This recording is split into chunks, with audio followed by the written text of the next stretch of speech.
often when you're like at a drinks party or on a plane or wherever you are, you get to meet someone and you end up asking that question, what do you do?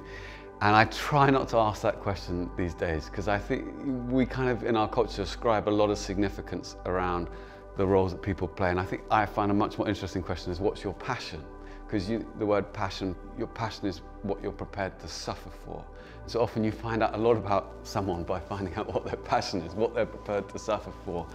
And I was always passionate about justice, and I read law at university. I desperately wanted to be a criminal defense barrister and represent people who didn't have anyone to speak for them. That was what I wanted to do in my life, and I had rocket burners on and I ploughed into that career and loved it. I loved my job. I loved working in the courts. I loved going into prisons. I loved representing people accused of importing drugs. Are really interesting people to spend a day with. They're great characters.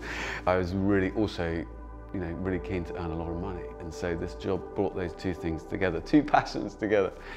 And but then the more I started to kind of talk to people about Jesus and help people deal with their questions about God, or think about their questions about God, and kind of discover a relationship with Jesus, the more I thought, even though those are two really important passions, this passion is even greater than those. And it was kind of pushing through, and I realized I was going to have to make a call. And so I decided to give up the job I loved and the income I loved, and work for the church, which was a surprise to me, a great surprise to my parents.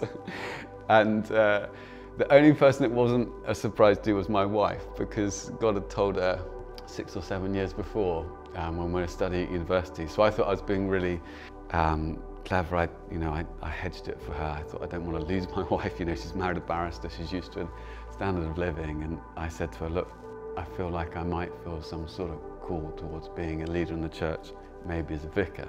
And she said, yeah, I know. I said, what do you mean you know? And she said, well, I've never told you this before, but back when we were dating at university before we got engaged, it's one of the only times God's spoken to me almost audibly. And he said, you need to know if you marry this guy, he's going to end up as a vicar. And I was like, we have been married for 5 years. When were you going to tell me this? And she said, I thought you'd work it out. You've got to find your own path. I thought you'd work it out eventually. And then I had to tell my colleagues, amazing colleagues, I'm going to go and do something a bit different. But your passion is what you're prepared to suffer for.